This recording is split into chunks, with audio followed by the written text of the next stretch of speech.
When walking through your local library, you can find a variety of books by a variety of authors. Everything from fantasy novels to cookbooks are at your fingertips, and available for you to take home and peruse. However, there are some books whose authors are so awful and so terrible that they should not be read by anyone. And I'm not just talking about Atlas Shrugged. Hello, I'm Andrew Boyd, and though I'm not sure if the story of my life would be classified under science fiction or horror, I do have other stories you may find interesting. Prepare to enter a new chapter of your life where you are aware of the top 5 evil books left behind by demons. Number 5. The Necronomicon. To ease our way into this list, let's begin with a supposedly completely fictional book created by the famous writer H.P. Lovecraft. Also referred to as the Book of the Dead, the Necronomicon appears in several of Lovecraft's stories where it was supposedly written in the early 1700s by an Arabic man named Abdul al-Hazrad, who was a devotee of the demonic deities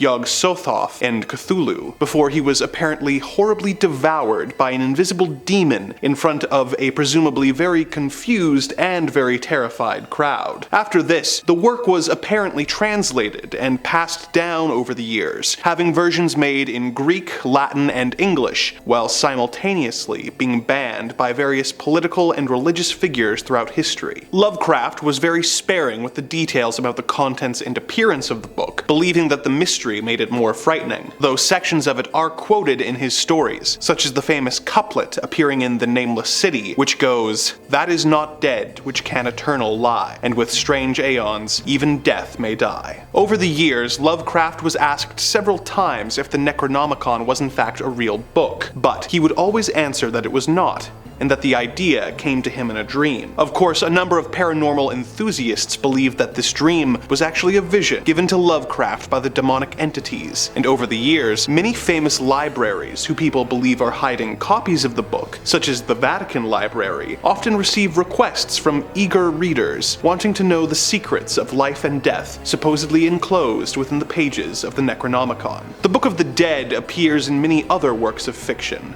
with Lovecraft's approval, as he believed that different authors using common allusions helped to build a background of evil verisimilitude. Is the Necronomicon a real book, or is it just a piece of fiction that has managed to take on a life of its own? Well, it depends who you ask. Number 4.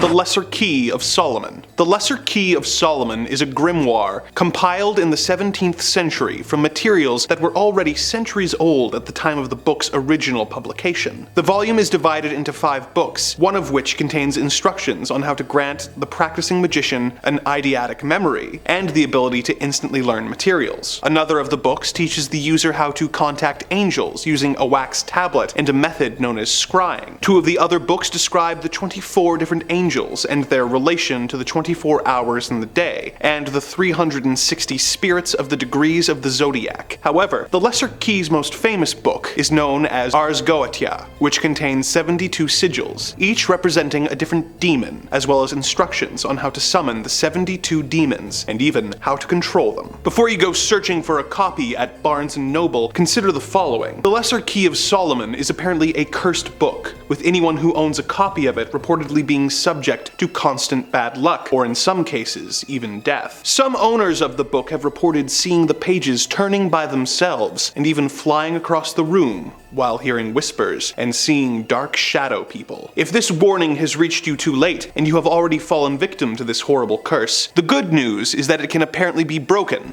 by burning all the pages and disposing of the ashes. No one knows for sure who wrote the Lesser Key of Solomon. Some of course believe that it was written by King Solomon himself as a gift for his son, but others believe that it was actually dictated by some of the 72 demons in order to give themselves a means of crossing over to our world. Whoever actually wrote it, I hope that it was done with the purpose of helping us control the dark forces that are knocking on the door of reality, and not the other way around. Number 3.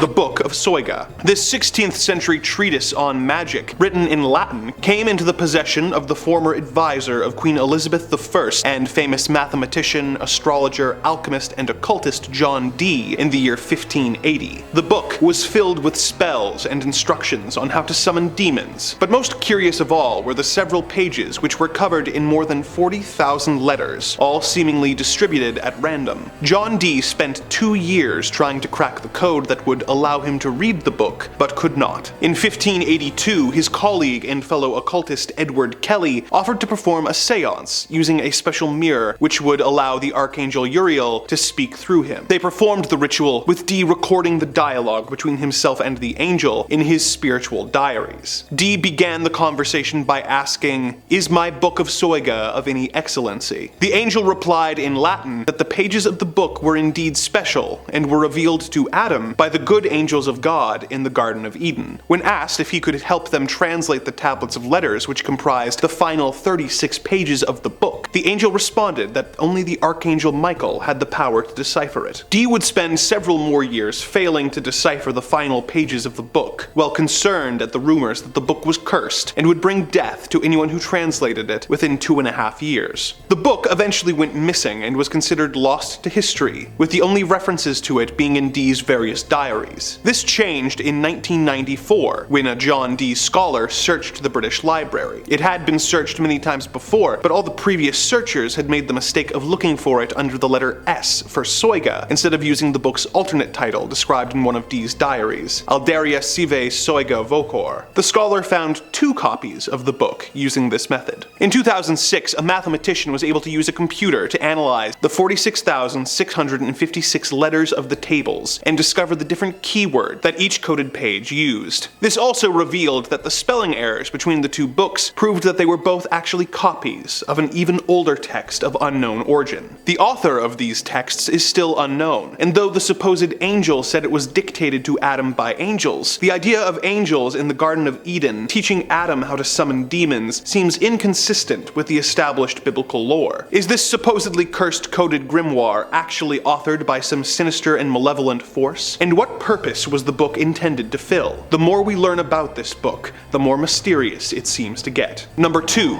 The Grand Grimoire. Sporting the alternate name of the Gospel of Satan, this 16th century book has the reputation of being one of the most terrifying books on occultism ever written. The book is filled with instructions to summon not only demons, but the devil himself in order to sell your soul to Old Scratch. It describes in great details the rituals that will let you call forth Lucifer, Beelzebub, Astaroth, as well as 6 lesser demons, and also contains spells that will, among other things, let you win the lottery, talk to spirits, make someone fall in love with you, and turn yourself invisible. The book's ritual instructions are very intense, with some spells calling for house pets like cats to be sacrificed and skinned and popped into a pot. The original copy of this book is currently being kept under lock and key in the Vatican archives, but other versions are available for purchase, such as the Kindle version, which you can own for $1.75, which is a great deal for something that will apparently let you turn invisible and then win the lottery. Of course, the additional cost of your pet cat and your soul may add up. The name of the original author is unknown. However, legends and rumors state that the author wrote the text while being possessed by the devil, which I suppose makes him Satan's ghostwriter. Number 1.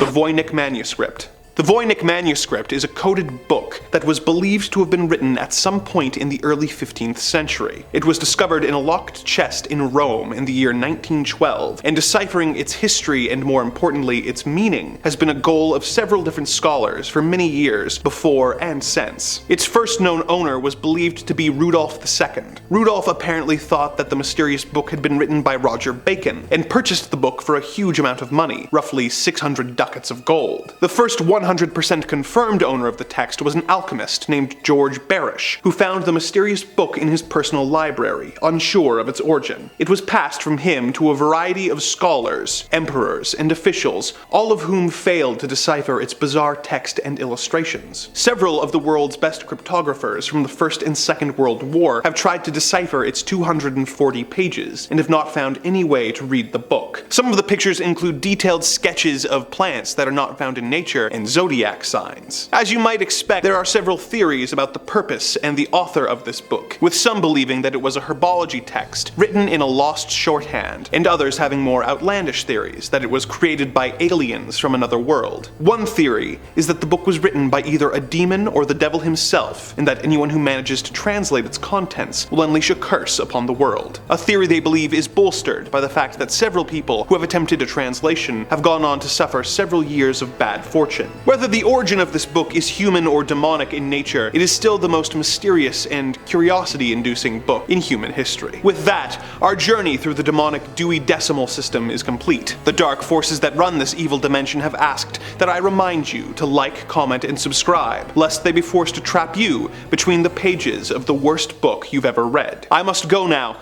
but hopefully we will meet again soon, and I can regale you with more tales of the macabre and the disturbing here on Top 5 Scary Videos.